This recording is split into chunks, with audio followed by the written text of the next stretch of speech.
धर्म प्रेमी भाइयों एवं बहनों, यहाँ बैठे जितने लोग हैं और जो लोग मेरी आवाज़ सुन रहे हैं, यहाँ से जो भी संत बोल रहे हैं उनकी आवाज़ सुन रहे हैं, वे सब अच्छी तरह से जानते हैं कि आपके इस गांव में बहुत पुराना कबीर आश्रम है और कबीर आश्रम में संतों का आना जाना लगा रहता है। साल में एक बार बड़ा कार्यक्रम होता है और छोटे छोटे कार्यक्रम होते हैं। संत जन वहाँ बैठकर सत्संग करते हैं, लेकिन कुछ गांव वाले भाइयों का मन हुआ कि यदि गांव वाले यहाँ आश्रम तक नहीं आते हैं तो क्यों न गांव के बीच जाकर जो इच्छुक हों वहाँ कुछ सत्संग की बातें रखी जाए। उन लोगों की भावनाओं को देखते हुए आश्रम व्यवस्थापक संत श्री उबार साहब जी ने भी ये बात को सोचा कि चलो ठीक है, वहाँ हो।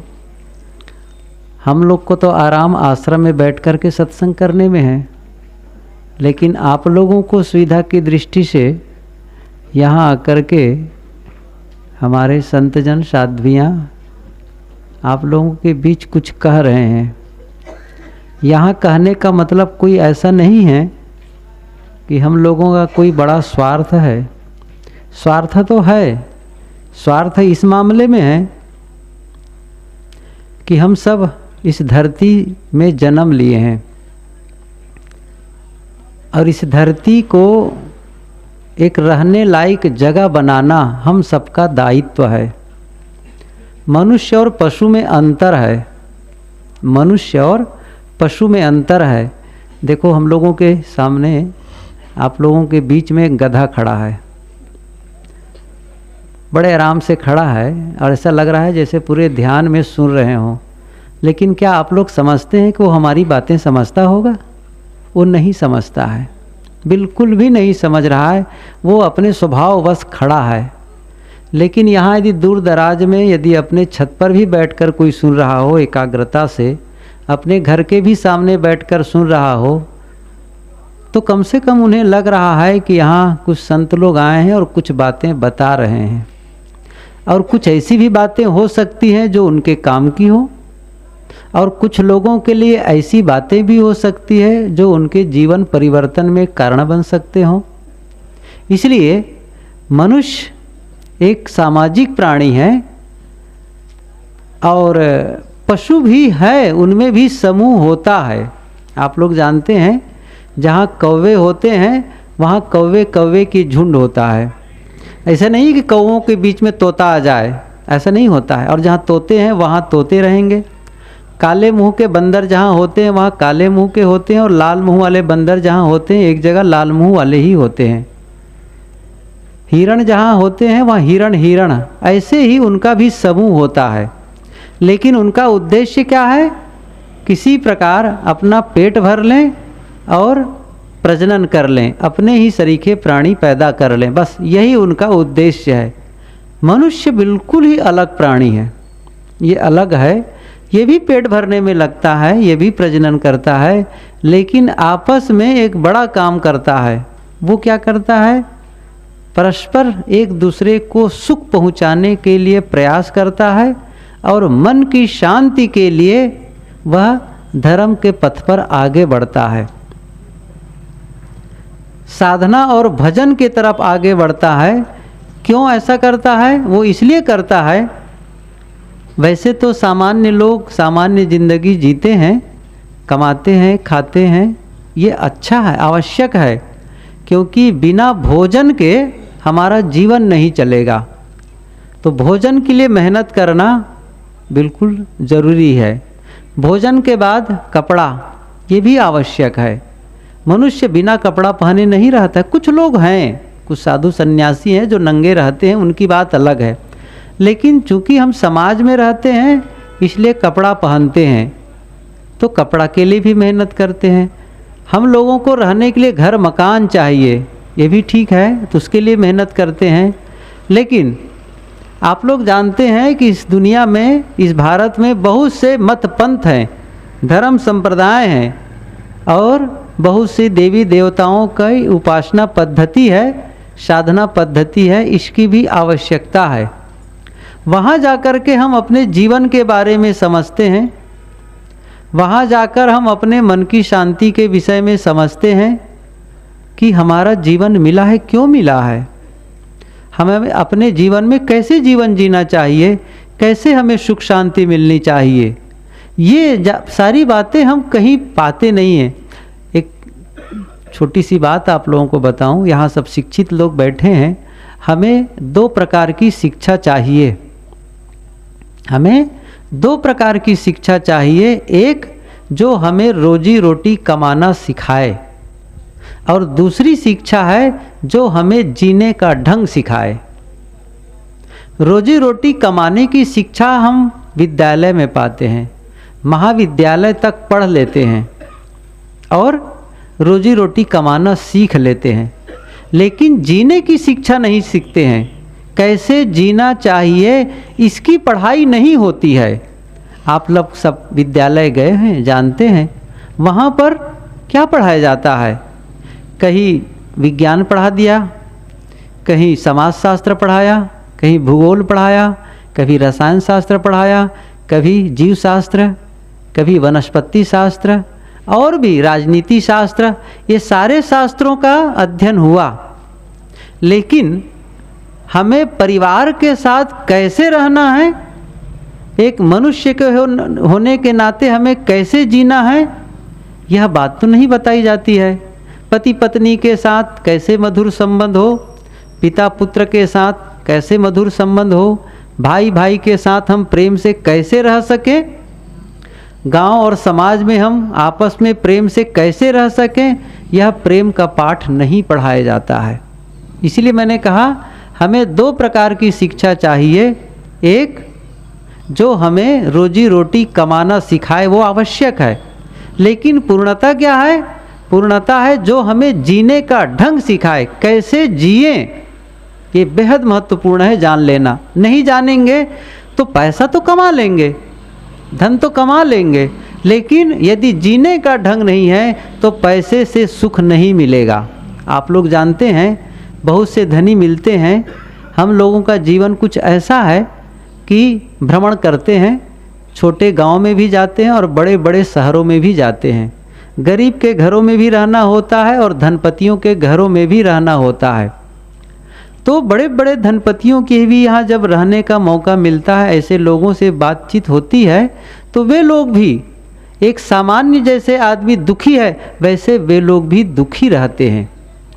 यदि धन से ही सुख मिल जाता, बड़े मकान में रहने से ही सुख मिल जाता, तो फिर आदमी इस प्रकार के भजन और साधना या संतों के पीछे न लगता।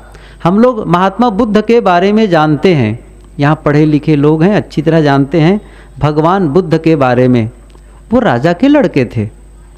यदि उन्हें राजकाज में सुख लगा होता तो वो राज्य छोड़कर संन्यास न ग्रहण करते। इसी प्रकार महावीर स्वामी, भगवान महावीर भी राजा के ही लड़के थे, वे भी सन्यासी हुए। राजा भर्तृहरि के बारे में आप लोग सुने होंगे, वो भी राजा थे, वे भी सन्यासी हुए। ऐसे बहुत से नाम हैं जो राजकाज छोड़कर भी सन्यास ग्रहण करते हैं, वे साधना करते हैं।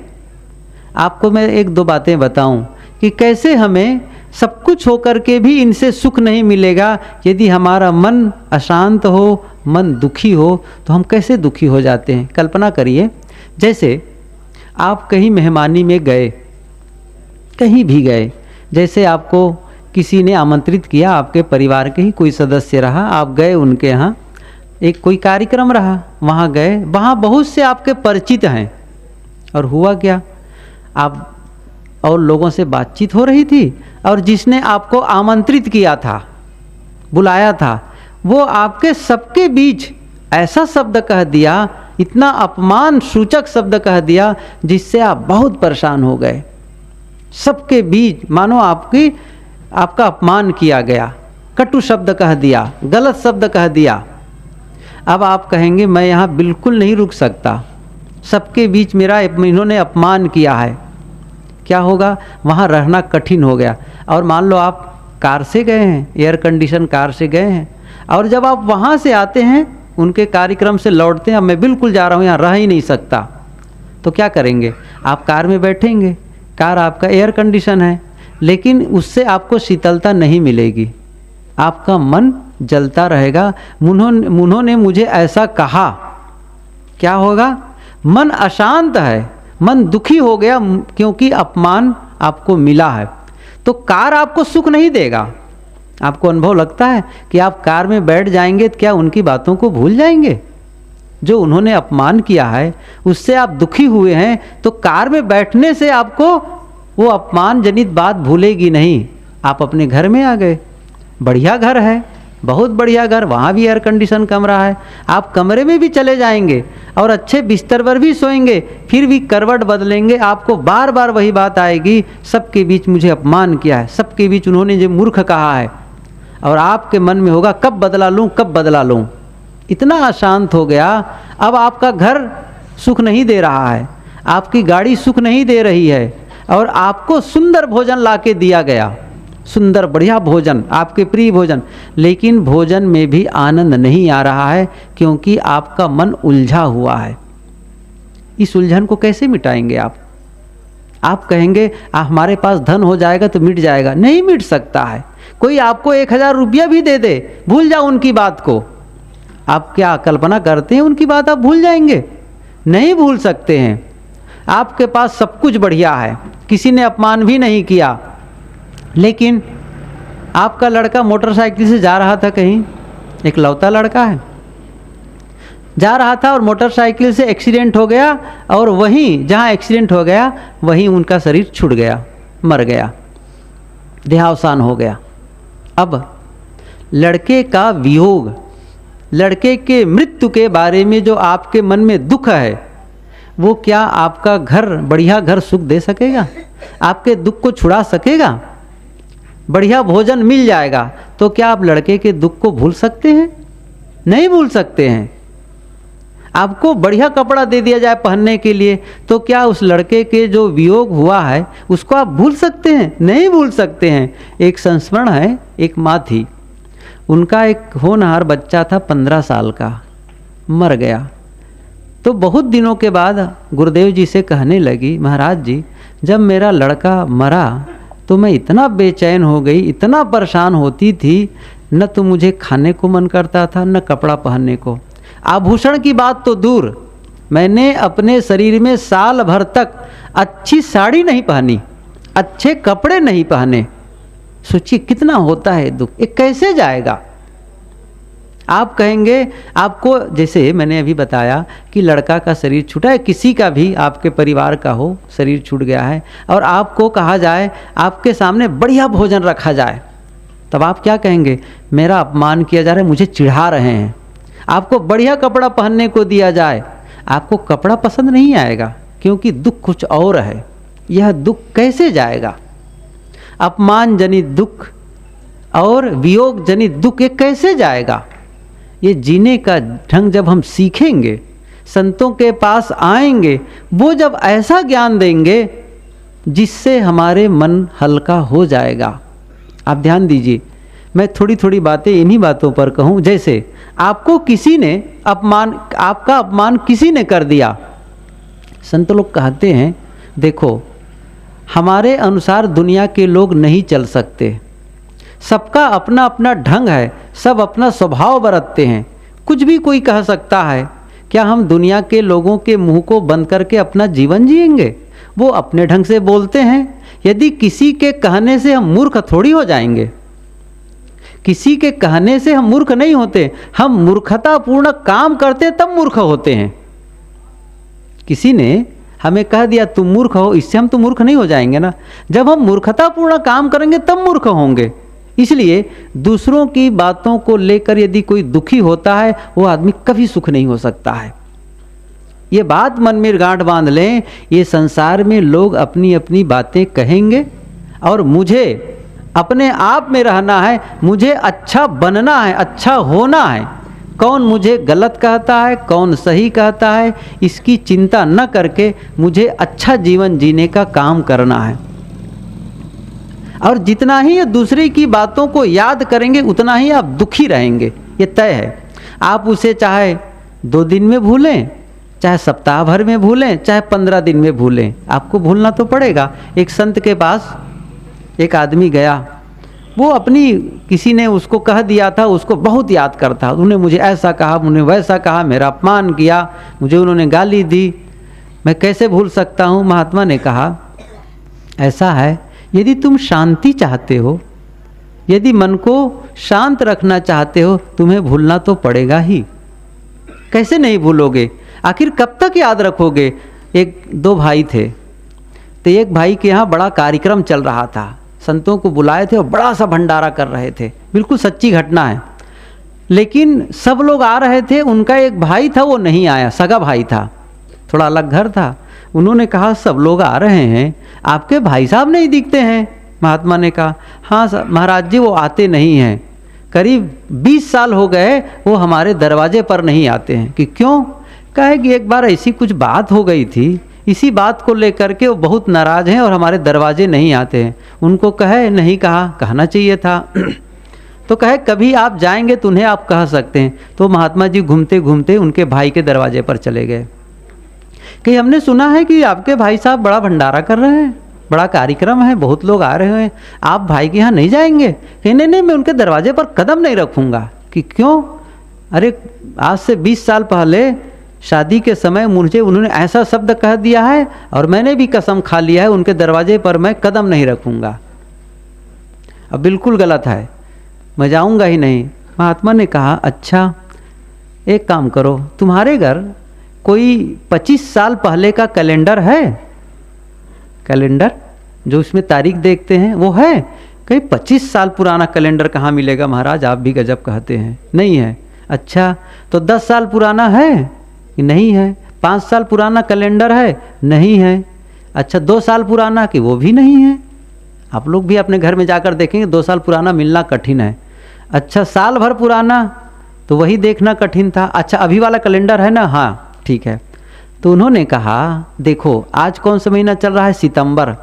और आप जनवरी फरवरी को कब से निकाल के उधर पलट दिए हैं? जनवरी और फरवरी को आप पलट के रख दिए हैं, जिस महीने में है उसी महीने को देख रहे हैं। जब महीना बदल जाता है कैलेंडर को बदल देते हैं, पलट देते हैं। वर्ष बदल जाता है कैलेंडर को बदल देते हैं, भूल जाते हैं उसको। 10 साल पुराना कैलेंडर नहीं है और 20 साल पुरानी बात को याद रखकर अभी भी भाई के साथ दुश्मनी ठाने हुए हो। कितनी बड़ी गलती है। मानो आप अपने गले में पत्थर लटका के घूम रहे हैं, मेरे भाई ने गलत कहा, मेरे भाई ने गलत कहा। यह दुश्मनी रख करके कोई भी सुखी नहीं रह सकता। यदि आप सुखी जीवन जीना चाहते हैं तो कोई रास्ता निकालें। अभी मैं एक सूत्र पढ़ रहा था कुछ दिन पहले, आप 1000 प्रयास करिए, 1000 मौका दीजिए जिससे आपका दुश्मन भी दोस्त बन जाए और एक भी मौका न दीजिए जिससे आपका मित्र कभी दुश्मन बने। ऐसा एक भी मौका न दीजिए और अपने दुश्मन को 1000 मौका दीजिए जिससे वो आपका मित्र बन जाए फिर से। ये बड़ी बात है। हमें पहल करना चाहिए, हमें प्रयास करना चाहिए, परस्पर का झगड़ा समाप्त हो। आप ही बताइए वो परिवार कौन सा परिवार होगा जिसमें रह करके आपस में झगड़ते हों। हम लोग सुनते हैं ना स्वर्ग और नरक, यहाँ सब लोग जानते हैं, कथा में भी सुनते हैं, वहाँ स्वर्ग लोक है, वहाँ नरक लोक है, नरक लोक है। लेकिन मैं एक सच्ची बात बताऊँ, आप लोग इसको माने कि कहीं दुनिया में अलग स्वर्ग नहीं है और न कहीं नरक लोक है, कहीं नहीं है। यदि होता ना, आज वैज्ञानिक लोग चंद्रमा तक पहुंच गए हैं, नहीं पाए हैं वहाँ स्वर्ग नरक की बात। कहीं कोई ना स्वर्ग है, कहीं कोई ना नरक लोक है। कहाँ है स्वर्ग नरक? है वो है जिस परिवार में परस्पर झगड़ा होता है, आपस में लड़ते हैं, परिवार के सदस्यों को एक दूसरे को देख करके दुखी होते हैं, समझ लो वही नरक है। नरक अलग कहीं नहीं है। और जिस परिवार में परस्पर प्रेम है, एक दूसरे को देख करके प्रसन्न होते हैं, आनंदित होते हैं, खुशी होते हैं, हंस हंस कर बात करते हैं, समझ लो वही स्वर्ग है। स्वर्ग और नरक कहीं बाहर नहीं है। जब आपका मन उलझा हुआ होता है मानो आप नरक में हैं, जब आपका मन सुलझा हुआ होता है आप स्वर्ग में हैं। इसलिए हमें बाहर कहीं ना स्वर्ग मिलना है, न बाहर कहीं नरक मिलना है। जब परस्पर प्रेम से रहते हैं मानो हम स्वर्ग लोक में हैं, और परस्पर आपस में झगड़ते हैं परिवार वालों के साथ, गांव वालों के साथ, मानो हम नरक में जी रहे हैं। हम चाहें तो इस नरक से उबरकर स्वर्ग में जा सकते हैं, हम चाहें तो इस नरक से उबरकर स्वर्ग में जा सकते हैं, हमारे में है। हमें क्या होना चाहिए? हमें समाधान देखना चाहिए। हम क्या करते हैं? झगड़ा। ये झगड़ा को मिटाने का प्रयास करना चाहिए। आप कभी भी उठें सुबह और मन में सोचो, परिवार में कदाचित किसी के साथ खटपट है, मन मुटाव है, तो ये सोचो इसका समाधान कैसे हो, कैसे समाधान हो, इस पर सोचो। ये मत सोचो कि वो क्यों नहीं बोलता है, मत सोचो इस बात को, मैं कैसे समाधान करूं, इस बात को ध्यान में रखो। और समाधान के लिए जब मन लगेगा ना तो आप समाधान कर ले जाएंगे। समस्या में आप चित्त मत लगाओ। एक छोटा सा विज्ञान है मन का कि हम जो चाहते हैं उसके बारे में सोचें। बस एक ही आज का मैं सूत्र बता दूं आप लोगों के बीच, जो हम चाहते हैं उसके बारे में सोचें, और जो नहीं चाहते उसके बारे में सोचना ही बंद कर दें। मैं आप लोगों से पूछूं, आप चाहते क्या हैं? आप झगड़ा चाहते हैं कि प्रेम चाहते हैं परस्पर में? तो झगड़ा तो कोई नहीं चाहेगा, सब प्रेम चाहेंगे। तब यही सोचो प्रेम कैसे बने, परिवार के बीच में सब लोग प्रेम से कैसे रहें, बस यही के बारे में सोचो। कैसे रहें, एक दूसरे सुखी रहें सब लोग। आप क्या चाहते हैं? परिवार के लोग सब सुखी रहें। तब सब लोग को क्या सोचना चाहिए? मैं परिवार के लोगों को कैसे खुशी रखूं, उनको कैसे सुख दूं। पत्नी सोचे मैं पति को कैसे सुख पहुंचा सकती हूं, और पति सोचे मैं पत्नी को कैसे सुख पहुंचा सकती हूं। पिता सोचे मैं पुत्र को कैसे सुख पहुंचा सकता हूं, और पुत्र सोचे मैं पिता को कैसे सुख पहुंचा सकता हूं। ये बार बार जब सोचेगा तो उसको रास्ता मिल जाएगा। इसी प्रकार सास बहू सोचे मैं सास को अधिक से अधिक कैसे सुख पहुंचाऊं, और सास भी सोचे मैं बहू को अधिक से अधिक कैसे सुख पहुंचाऊं। इसी प्रकार ननद भावस सोचे। जितने भी संबंध हैं उन संबंधों के बीच यदि आप आपस में प्रेम चाहते हैं तो बस एक ही काम करना है, एक दूसरे को कैसे सुख पहुंचाऊं, बस। और जो उत्तर मिले उसके अनुसार काम करना शुरू कर दो, क्योंकि आपको अंदर उत्तर आएगा। सबसे बड़ी बात है हम सबके अंदर वो शक्ति है जिससे हम समाधान कर सकते हैं। जिस शक्ति से हम लड़ाई करते हैं उसी शक्ति से हम समाधान भी तो कर सकते हैं, क्यों नहीं कर सकते? जैसे एक सीढ़ी है, इस सीढ़ी को, एक बांस की सीढ़ी बनी हुई है, उस सीढ़ी को हम छत पर लगाते हैं तो ऊपर पहुंच जाते हैं, और उस सीढ़ी को यदि हम कुआं में लगाएं तब तो कुआं में भी तो उतर सकते हैं। सीढ़ी का मतलब माध्यम। तो हमारे अंदर एक शक्ति है, उस शक्ति का हम प्रयोग कहाँ कर रहे हैं? झगड़ा करने में। अब उसी शक्ति का प्रयोग करें समाधान करने में। ये बिल्कुल सरल है। कैसे सुख पहुंचाऊं, कैसे झगड़ा शांत हो, बार बार सोचो। मैं उसको झगड़ा ही मुझे झगड़ा खत्म करना है, खत्म करना है। झगड़ा बढ़ाने के बारे में कभी मत सोचो, नहीं तो फिर नरक ही भोगना है। हमें समाधान का हिस्सा होना है। आग लगाने की आदत मत बनाओ, घर में आग न लगाओ। क्या करो, यदि आग लग भी गई हो, झगड़ा हो भी गया तो उसे शांत करने का स्वभाव बनाओ। किसी प्रकार समाधान हो, बस ये देखो समाधान कैसे हो, समाधान कैसे हो। और ऐसा सोचेंगे ना तो समाधान मिल जाएगा। मैं एक उदाहरण बताऊं, फिर उसके बाद थोड़ी देर के बाद समाप्त भी करूं। कि कहा जाता है एक गांव था और गांव के पास ही एक जंगल था, बड़ा सा जंगल था। गांव और जंगल बिल्कुल सटा सटा था। हुआ क्या कि उसी गांव के एरिया में ही वो जंगल लगा था। अचानक आग लग गई, अचानक आग लग गई, जंगल धू धू करके जलने लगा। और ऐसा लगा कि बस गांव में भी अब लपट आने वाली है, क्योंकि जंगल में नज़दीक है, आग लगी है तो गांव वाले भी जलेंगे। तो गांव वाले भागे आग बुझाने के लिए। जिसके पास जो सामान था पानी लेकर भागने लगे। तालाब से पानी भरा, कुआं से पानी भरना, ये सब करते थे। एक बड़ा सा पेड़ था, बंदर बैठा था, एक चिड़िया बैठी थी, गौरैया छोटी सी चिड़िया थी, वो बैठी थी। तो बंदर तो चुपचाप बैठा था। चिड़िया क्या करती थी, तालाब में उड़कर जाती थी जल्दी से और अपनी चोंच में पानी भरकर लाती थी और फिर आग में डालती थी। फिर जल्दी से उड़कर जाती थी और पानी भरकर बहुत फुर्ती से उड़कर आती थी, फिर आग में पानी डालती थी। और ये बहुत कई बार जाती थी, आती थी, पानी भर भर कर लाती थी। बंदर बैठे बैठे देख रहा था। बंदर ने चिड़िया से कहा, तुम बहुत मूर्ख हो। चिड़िया से क्या कहता है, बड़े मूर्ख हो तुम, क्या तुम समझती हो कि तुम्हारे इस प्रकार पानी लाने से ये आग बुझ जाएगी? बंदर कहता है चिड़िया से, तुम जिस प्रकार चोंच में पानी भर भर कर ला रही हो एक एक दो दो बूंद, क्या इससे आग बुझ जाएगी? तुम तो महामूर्ख हो, निरर्थक प्रयास कर रही हो। चिड़िया क्या कहती भैया बंदर से, भैया मैं जानती हूँ कि मेरे प्रयास से पानी लाने से, चोंच में एक दो बूंद पानी लाने से आग नहीं बुझेगी, लेकिन मैं ये भी अच्छी तरह जानता हूँ जब कभी इस गांव का इतिहास लिखा जाएगा तब मेरा नाम आग बुझाने वालों में लिखा जाएगा, आग लगाने वालों में नहीं लिखा जाएगा। आग बुझाने वाले में लिखा जाएगा, आग लगाने वाले में नहीं लिखा जाएगा। बंधुओं, मेरा एक प्रश्न है, हम लोग अपना नाम आग लगाने वाले में लिखवाना चाहते हैं कि आग बुझाने वाले में लिखवाना चाहते हैं? निर्णय आपका है। और सब जानते हैं कि हमें क्या चाहिए, हमें हिस्सा होना है आग बुझाने वाले में, समाधान का हिस्सा होना है।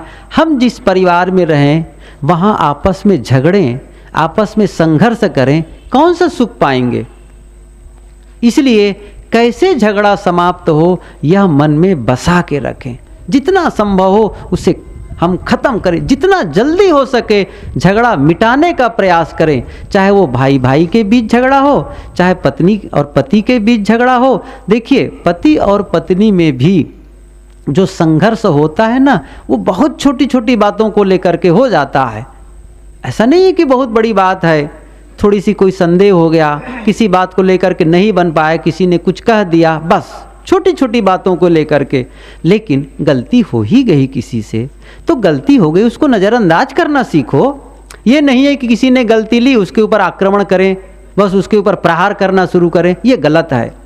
गलती हो जाए उसको सहना सीखे। सबसे बड़ी बात है, परस्पर जब सहना शुरू करते हैं तभी समाधान मिलता है। हम तो लड़ने के आदी हो गए, ये आदत ही गलत है हमारी है। आप कहेंगे आप तो साधु संत हैं, आपको क्या पता, परिवार के साथ रहे तो पता चलता है। आपके परिवार में तो 8 ही 10 सदस्य होंगे और हम लोग जहाँ इलाहाबाद में रहते हैं 70-80 लोग रहते हैं। यदि ऐसे लड़ने की बात आई तब तो वहाँ रह ही नहीं पाएंगे फिर। और अलग अलग परिवार से लोग आए हैं, अलग अलग प्रांत से आए हुए हैं, अलग अलग जाति के लोग हैं, अलग अलग समाज के लोग हैं, न जाने कहाँ कहाँ से आए हैं, लेकिन सब लोग तालमेल बैठा के रहते हैं। ऐसा नहीं है कि हम लोग कोई लड़ते और झगड़ते हैं, आपस में द्वंद्व युद्ध चलता है, कुछ नहीं, बड़ा सहज। हाँ, ये नहीं है कि विचारों का भेद नहीं होता है, विचारों का भेद होता है। कोई किसी विचार को रख रहा है, कोई किसी विचार को रख रहा है, लेकिन विचारों का भेद होना अलग है और विचार वैमनस्य होना बिल्कुल अलग चीज़ है। विचारों का भेद होना संभव है, लेकिन विचार वैमनस्य ना हो, इसका ध्यान रखें।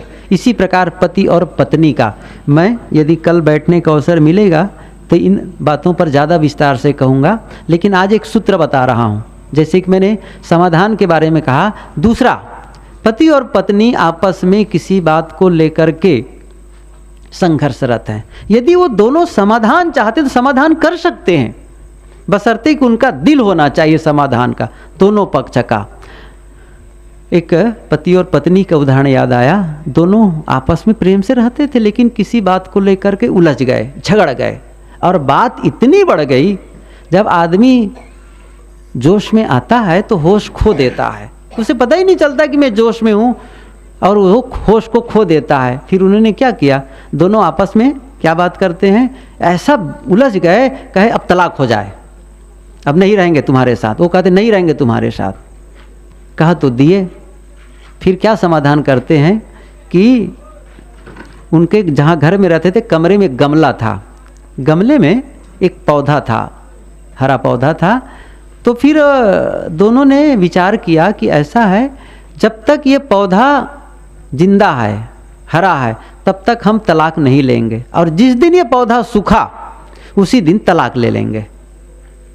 पौधा जिस दिन सूख गया उसी दिन तलाक ले लेंगे। अब बात तो हो गई तलाक लेने की, लेकिन दोनों पसंद नहीं आ रहा था कि तलाक कैसे ले, कहा तो दिए। तो हुआ क्या, रात में जब दोनों सोते थे तो पत्नी रात में उठती थी 11-12 बजे चुपके से और पानी डाल देती थी गमला में। क्या करती थी, गमला में पानी डाल देती थी ताकि ये पेड़ हरा बना रहे। और रात में कभी नींद खुलती थी पति महोदय की, तो वो भी चुपके से उठ करके एक गिलास पानी डाल देता था ताकि वो हरा रहे, पेड़ दोनों ना सूखे ना। एक दिन क्या हुआ, दोनों उठे और देखे कि दोनों ही पानी डालने के लिए सामने आ रहे हैं। दोनों का मन हल्का हो गया, क्योंकि दोनों चाह रहे हैं। क्या तलाक संभव है? वो तो जब होता है जब नहीं चाहते, दिल होना चाहिए। गलती हो भी गई तो क्या उसको लेकर के हम बिल्कुल टूट पड़े? नहीं, समाधान करना सीखें। मैंने कहा आप समस्या का हिस्सा न बने, समाधान का हिस्सा बने, तभी हमारा परिवार सुखमय होगा। ऐसे नहीं चल सकता है। इसलिए मैंने कहा हमें जीवन में सुख और शांति चाहिए। फिर शुरू की बातें मैं याद कराऊं आप लोगों को। हमें 2 प्रकार की शिक्षा चाहिए। कौन कौन सी? एक रोजी रोटी कमाने की शिक्षा, जिसके लिए बहुत से विद्यालय और तमाम विश्वविद्यालय है। वहाँ जाकर के आज विद्यार्थी इंजीनियर बन रहा है, डॉक्टर और वकील बन रहा है, तमाम पेशे में जा रहा है वो। लेकिन एक अच्छा इंसान बनना बहुत ज़रूरी है। डॉक्टर बाद में बनिए, लेकिन पहले अच्छा इंसान तो बनिए। ये संस्मरण मुझे याद आ जाता है, सूरत में भी गुरुदेव जी का आश्रम है, तो वहाँ बाजू में एक इंटर कॉलेज है, विद्यालय है। तो वहाँ के लोग एक दिन आश्रम में आ गए। संजोग ऐसा था, वो हिंदी विद्यालय था। वहाँ तो गुजराती सिस्टम से पढ़ाई होती है गुजरात में, लेकिन वो हिंदी विद्यालय था। तो वो बच्चे आ गए, प्रिंसिपल भी आए साथ में, कुछ लड़कियाँ थी, लड़के थे, सब लोग आए आश्रम में। मैं कक्षा में था, किसी संत ने आकर कहा कि आपको बुला रहे हैं, बैठें, कुछ लोगों को बताइए। मैंने कहा बैठे सब लोग, सारे बच्चे बैठे, प्रिंसिपल भी बैठा। मैंने कहा बच्चे आप लोग ये बताओ कि आप लोग पढ़ने के बाद क्या बनना चाहते हैं? पढ़ाई कर रहे हो ना, पढ़ने के बाद बनना क्या चाहते हैं?